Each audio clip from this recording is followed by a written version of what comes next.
આપણે પણ આ સંસ્થા ચલાવવા માટે ઘણા બધા લોકોને એપ્રોચ કરીએ છીએ.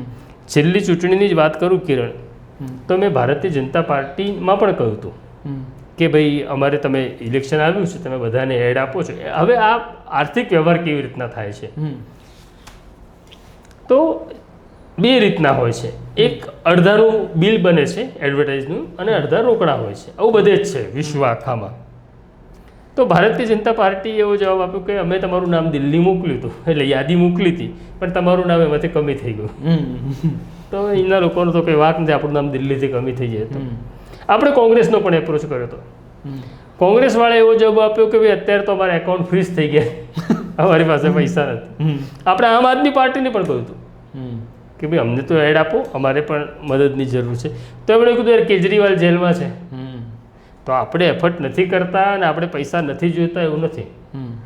સંસ્થા ચલાવવા પૈસા જોઈએ છે, કોઈકને શ્રીમંત થવા પૈસા જોઈએ છે, કોઈકને આજનો દિવસ નીકળે એના માટે પૈસા જોઈએ છે.